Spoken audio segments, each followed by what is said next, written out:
بسم اللہ الرحمن الرحیم۔ آج سے انشاءاللہ العزیز تصوف کسے کہتے ہیں، اس کا معنی کیا ہے، اس کی تحقیق کیا ہے، اس حوالہ سے آج کی ہماری گفتگو ہوگی۔ پچھلی ویڈیو میں آپ نے دیکھا کہ بزرگان دین اولیاء کرام جو ہیں اللہ تعالیٰ کے حقوق ادا کرنے میں بہت جلدی کرتے ہیں، باقی لوگوں سے، عام لوگوں سے آگے ہوتے ہیں۔ تو آج انشاءاللہ العزیز کہ یہ تصوف، یہ جو وصف ہے، یہ کن لوگوں کے اندر پایا جاتا ہے، اس کے معنی کیا ہے، اس کی تحقیق کیا ہے، آئیے سماعت فرمائیں۔ حضرت سیدنا امام حافظ ابو نعیم احمد بن عبداللہ اصفہانی قدس سرہ النورانی فرماتے ہیں، ہم نے اولیاء کرام رحمہم اللہ السلام کے چند مناقب اور اصفیاء کے کچھ مراتب بیان کر دیے گئے، اور جہاں تک تصوف کا تعلق ہے تو محققین اور مفسرین فرماتے ہیں کہ تصوف صفاء اور وفاء سے مشتق ہے۔ تصوف کس سے مشتق ہے؟ صفاء اور وفاء سے مشتق ہے، اور لغوی حقائق کے اعتبار سے چار چیزوں میں سے کسی ایک سے مشتق ہے۔ نمبر ایک، تصوف صوفانۃ سے مشتق ہے۔ کس سے؟ صوفانۃ سے مشتق ہے، جس کے معنی سبزی اور گرد و غبار کے ہیں، یا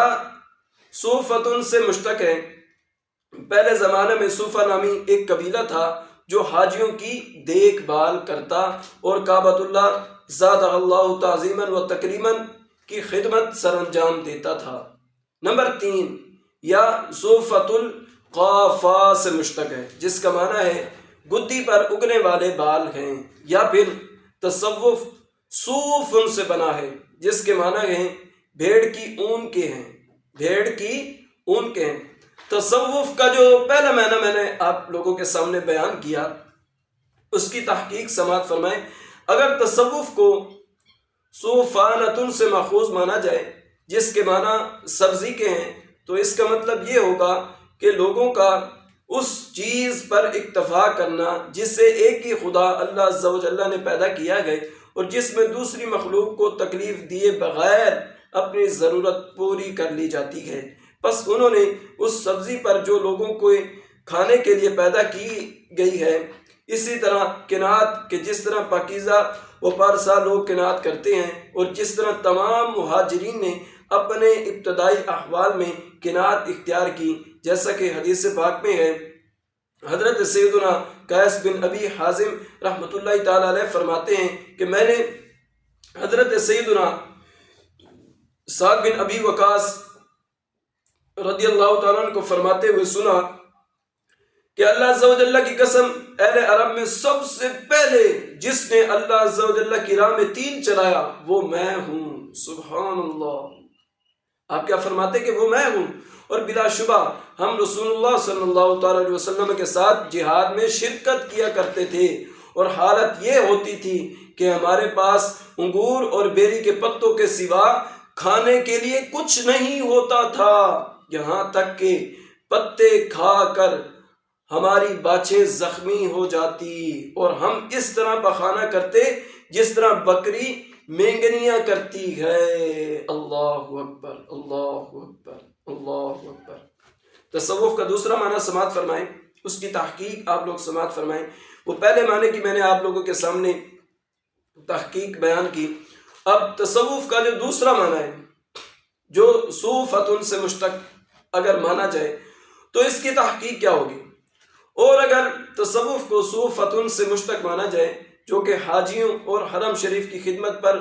معمور ایک قبیلہ ہے، تو اس صورت میں صوفی سے مراد وہ ہوگا جو دنیا کے رنج و غم سے چھٹکارا حاصل کر کے اپنے مال سے فائدہ اٹھا کر اسے اپنی آخرت کے لیے ذخیرہ کر لیتا ہے، دنیا میں رہتے ہوئے ہدایت پر ہونے کی وجہ سے ہلاکتوں سے محفوظ رہتا ہے، نیکیوں میں کوشش کرتا، اپنی زندگی کے لمحات کو غنیمت جان کر اس میں اپنی آخرت کے لیے اچھے اعمال کا زاد راہ اکٹھا کر لیتا، اور اپنے اوقات کی حفاظت کرتا، اور یوں وہ برگزیدہ لوگوں کے راستے پر چل کر موت کی سختیوں اور ہلاکتوں سے نجات پا لیتا ہے۔ چنانچہ حدیث مبارکہ میں امیر المومنین حضرت سیدنا علی المرتضیٰ کرم اللہ تعالی وجہ الکریم سے مروی ہے کہ نور کے پیکر تمام نبیوں کے سرور سرور دو جہاں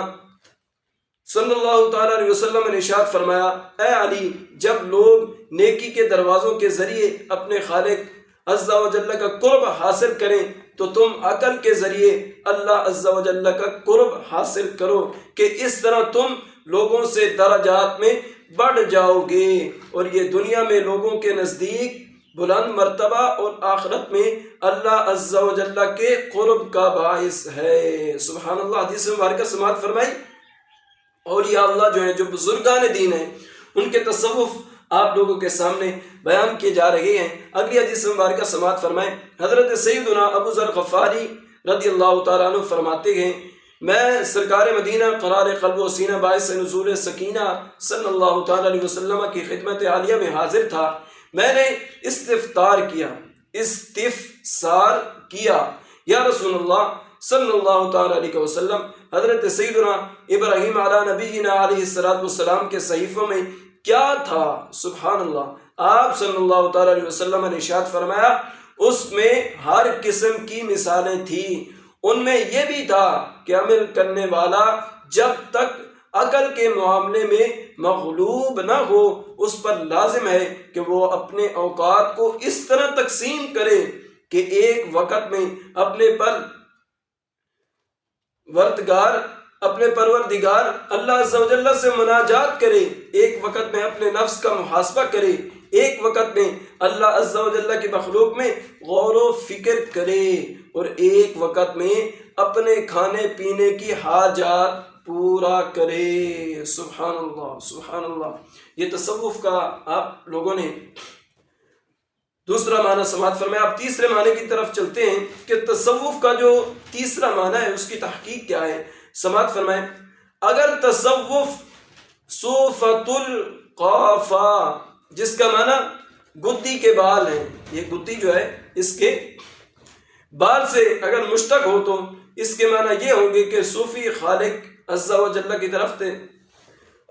اللہ عز و جل کی طرف متوجہ ہوتا ہے اور مخلوق سے منہ موڑ لیتا ہے، نیز وہ مخلوق سے نہ تو کوئی بدلہ چاہتا ہے اور نہ ہی حق سے پھرنے کا ارادہ رکھتا ہے۔ سبحان اللہ۔ حدیث مبارکہ میں سماعت فرمائیں، حضرت سیدنا انس بن مالک رضی اللہ تعالیٰ سے مروی ہے کہ شہنشاہ خوش خصال پیکر حسن و جمال صلی اللہ تعالیٰ علیہ وسلم نے ارشاد فرمایا، جب آگ کے دن حضرت ابراہیم علیہ السلام کو آگ کے پاس لایا گیا تو آپ علیہ السلام نے آگ کی طرف دیکھ کر حسبنا اللہ و نعم الوکیل پڑھا، یعنی ہمیں اللہ عز و جل کافی ہے اور وہ کتنا اچھا کار ساز ہے۔ سبحان اللہ۔ صلو علی الحبیب صلی اللہ تعالی علی محمد صلی اللہ علیہ وسلم۔ اگلی حدیث مبارکہ سماعت فرمائیں، حضرت سیدنا ابو ہریرہ رضی اللہ تعالیٰ سے روایت ہے کہ حضور نبی پاک صاحب الاولاق سیاح افلاق صلی اللہ تعالیٰ علیہ وسلم نے ارشاد فرمایا، جب حضرت ابراہیم علیہ السلام کو آگ میں ڈالا گیا تو آپ علیہ السلام نے حسبی اللہ و نعم الوکیل پڑھا، یعنی مجھے اللہ عز و جل کافی ہے اور وہ کتنا اچھا کار ساز ہے۔ سبحان اللہ۔ اگلی حدیث مبارکہ سماعت فرمائیں،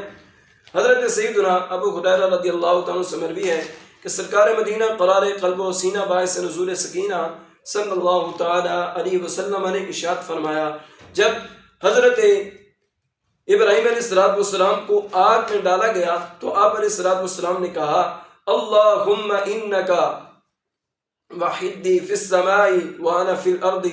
واحدا اعبدکا، یعنی اے اللہ عز و جل، تیری آسمان پر حکومت ہے اور میں زمین میں اکیلا تیری عبادت کرنے والا ہوں۔ سبحان اللہ، سبحان اللہ۔ یہ تصوف کا آپ لوگ تیسرے معنی کی تحقیق سماعت فرما رہے ہیں۔ حضرت اگلی حدیث مبارکہ سماعت فرمائیں،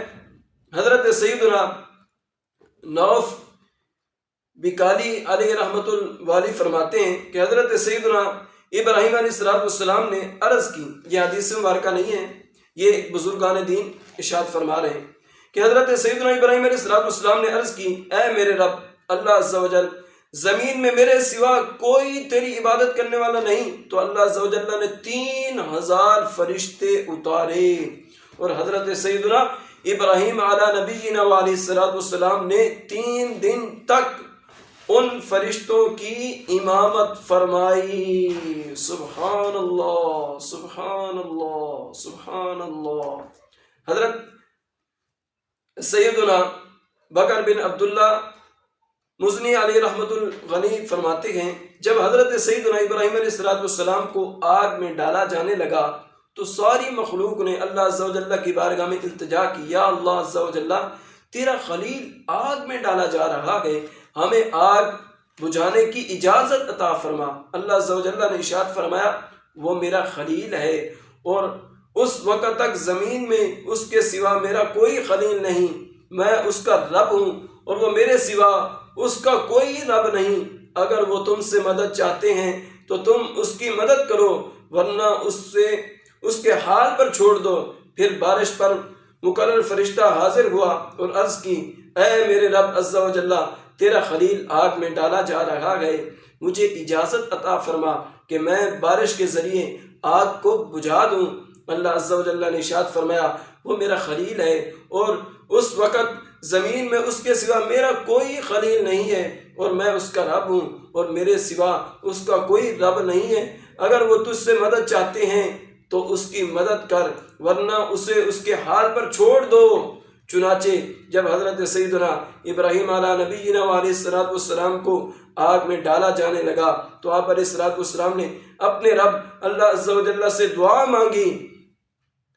تو اللہ عز و جل نے آگ کو حکم ارشاد فرمایا، یا نارو کونی بردا وسلاما علی ابراہیم۔ ترجمہ کنز الایمان ہے، اے آگ ہو جا ٹھنڈی اور سلامتی ابراہیم پر۔ سبحان اللہ، سبحان اللہ، کہ حضرت ابراہیم علیہ السلام اللہ کے خلیل تھے، کوئی عام انسان تو نہیں تھے، اللہ کے بڑے محبوب تھے، اللہ کے خلیل تھے۔ تو فرشتوں نے تمام چیزوں نے دعا کی، مولا ہمیں اجازت عطا فرما ہم آگ بجھا دیں۔ اللہ رب العزت نے فرمایا دنیا میں صرف میرا وہی خلیل ہے، اس کے علاوہ کوئی خلیل نہیں ہے اور میں اس کا رب ہوں۔ پھر اللہ رب العزت نے فرمایا کہ جاؤ، جو اجازت مانگنے گئے، آپ نے فرمایا جاؤ، اگر وہ تم سے مدد چاہتا ہے تو تم ان کی مدد کرو۔ لیکن کوئی بھی جب گیا نا حضرت ابراہیم علیہ السلام کے پاس تو روایتوں میں آتا ہے کہ حضرت ابراہیم علیہ السلام نے کسی سے مدد نہیں لی، کسی سے مدد نہیں لی، بلکہ کیا کیا؟ رب کی بارگاہ میں دعا کی۔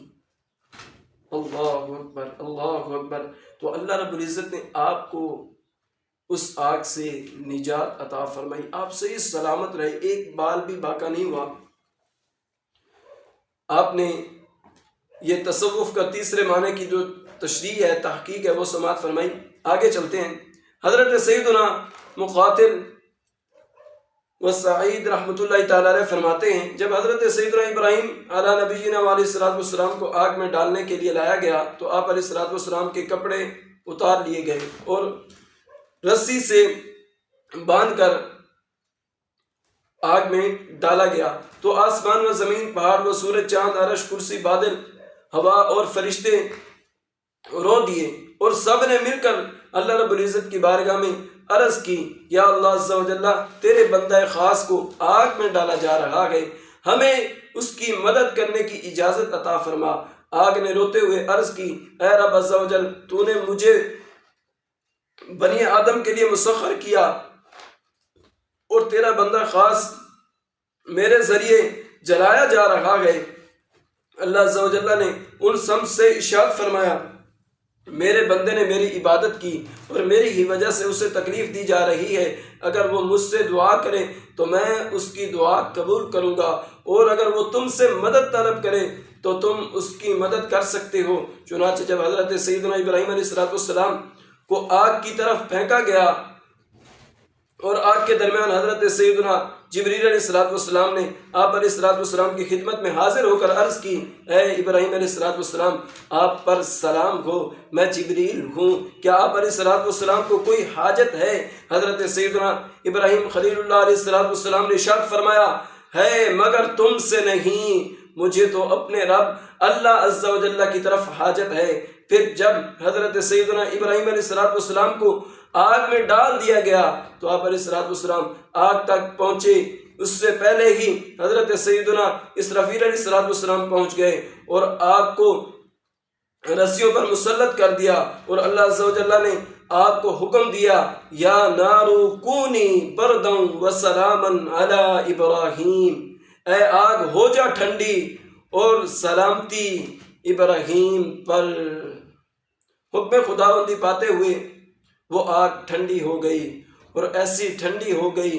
کہ اگر اس کے ساتھ وسلامن لفظ نہ فرمایا جاتا تو سخت سردی کی وجہ سے آپ علیہ السلام کے اعضائے مبارکہ سکڑ جاتے۔